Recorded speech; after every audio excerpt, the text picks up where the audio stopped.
Hello, my name is Gino Passalacqua. I'm a committee member of the Bahia dos Santos World Surfing Reserve and a scientific advisor for Save the Wave Coalition.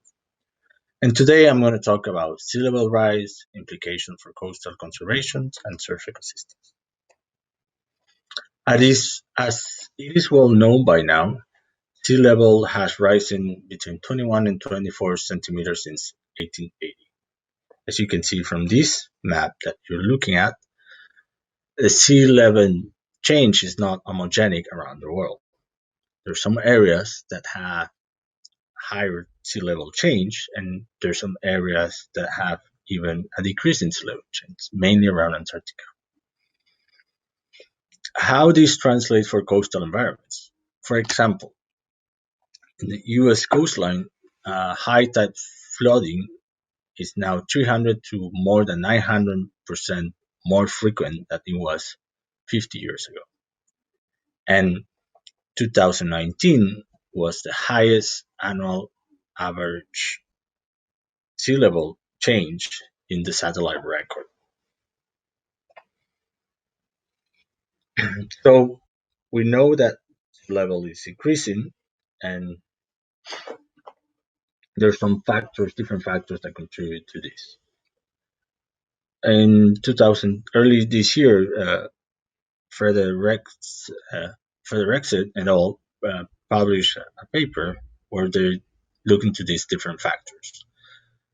From the 1900 to 1940, it was mountain glaciers and Greenland ice sheets, the main contributors. During the 70s, there was a decrease in this upward trend due to global dam projects. Basically, there was less water flowing to the ocean from the rivers.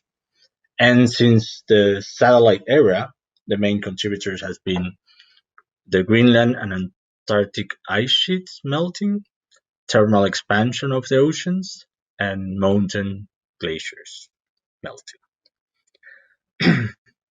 So how do we measure this? These different factors, contributing factors. We use tidal gauges around the world, as you can see on the map. We use ground stations. We use satellite data with radar altimetry, gravimetry, and laser measurements. You can see on this map the orbit of Jason 3, which is one of the satellites that measures radar altimetry.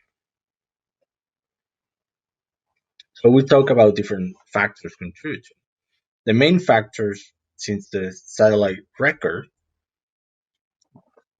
are atmospheric height and ocean mass.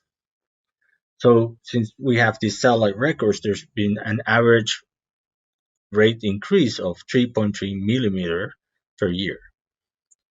The atmospheric height contribution is 1.1 millimeters per year, and the ocean mass is 2.1 millimeters per year. I'm going to go and talk a little bit in details of these contributing factors.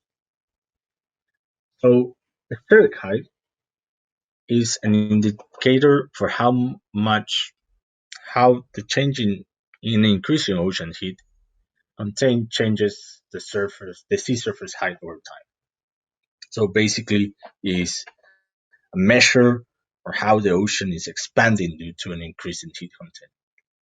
You will know this commonly as thermal expansion.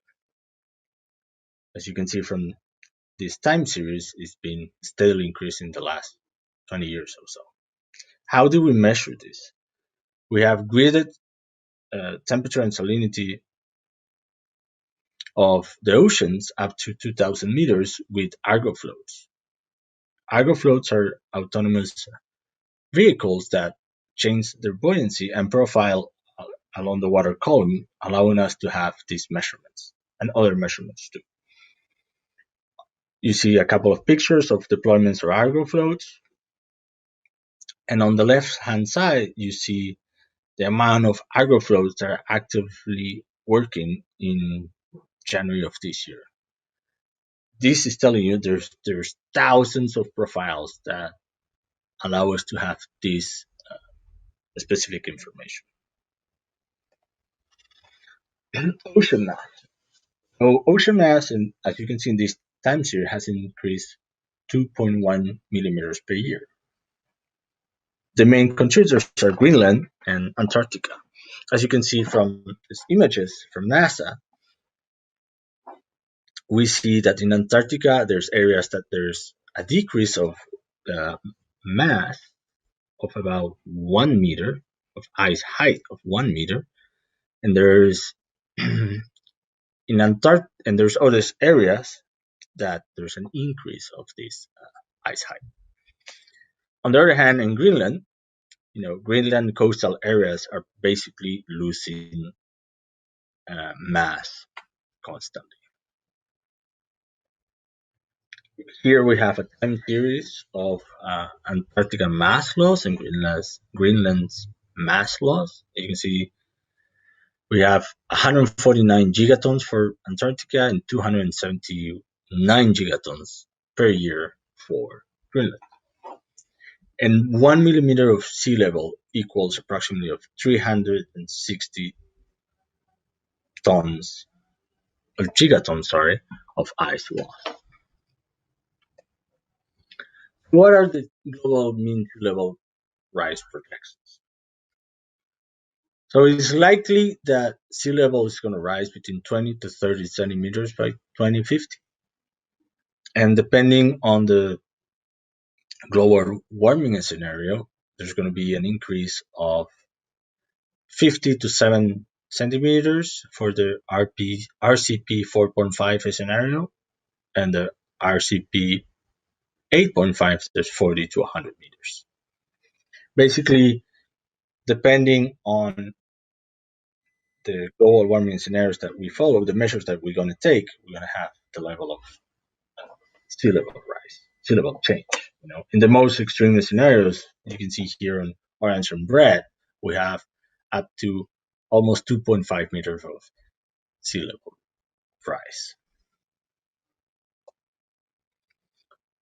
So now we're going to look into what the states of the world teaches. Through satellite data, scientists have been able to measure the changes in coastal environments, especially on sandy beaches. From this map, you can see that the changes are not homogeneous around the world, and the changes depend on different reasons. One of the main reasons is sea level rise. 24% of the world's sandy beaches are eroding at rates of 0.5 meter per year. This is a global average. There are some areas that the increase is even higher. And the 28% are accreting, meaning gaining sand, and 48% are stable. The majority of the sandy shorelines in marine protected areas are eroding, so this is a high concern for coastal conservation. So now I'm going to talk about Save the Waves Coalition. Save the Waves Coalitions is an NGO that protects, stewards, and defends surf ecosystems around the globe in coalition with diverse organizations. So its mission is to protect and preserve coastal environments with a focus of surf zones. They achieve these goals through protected areas, economical studies, and direct actions in partnership with local communities. So now I'm going to explain you what surf ecosystem. A surf ecosystem is the coastal environment around a surf break. They have different components. You have the geophysical component, which are the physical attributes, bathymetry, sediment transport, the swell window that allow to have a surfable break. There's the biological component, which are the flora and the fauna, and the socioeconomic components, which is the history of the coastal environment, the human history of the coastal environment, the economic activities around it, and these are not necessarily related to surf specifically. The culture around the surf ecosystem, there's increasing surf culture, but there's also they're strongly related with fishing culture. This is one of the places that I'm working with Save the Wave to protect is in Punta Conejo in Oaxaca.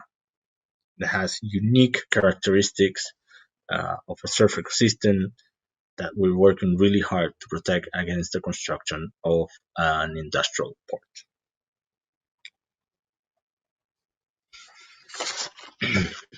So, how is sea level related to a surfable wave or a surf ecosystem? Sea level rise. On top we have a scenario on which a surfable wave only breaks in a mid-tide condition. There's a specific conditions, uh, geophysical conditions that allow us a surfable wave. And there's been a study by Raymond and al. Where they use local knowledge to look into the danger of the threat of coastal surf ecosystems in California. So basically, there's three scenarios from this study. A natural adaptation in which there's a landward migration of the surf spot with a landward migration of the sandy beach due to sea level rise. So basically, the surf spot moves with sea level rise. It will be the same? We don't know. There's another scenario where natural adaptation is inhibited, in which this landward migration of a surf spot is inhibited by the seawall. Seawalls are the major protections against sea level rise for infrastructures, coastal infrastructures. They're not always works, but that's what it's naturally built. So in this case, the surf ecosystem disappears. And there's this natural adaptation that's impossible due to a cliff that doesn't allow that landward migration of the surf spot. This is a natural adaptation due to sea level rise. So, how do we use sea level rise information in Save the Waves? So, for Save the Waves, together with the University of Baja California, we've developed a multi-criteria analysis to identify priority areas for surf ecosystem conservation. We proposed a set of indicators to measure the state and pressures on diverse surf ecosystems using GIS systems in Mexico. And we're transferring this methodology all around the world. So how are we going to use sea level rise information? Currently, we're working on including in this multi-criteria analysis sea level rise projections to account for the effects and in surf ecosystems and analyze the threat that sea level rise will have on surf ecosystems.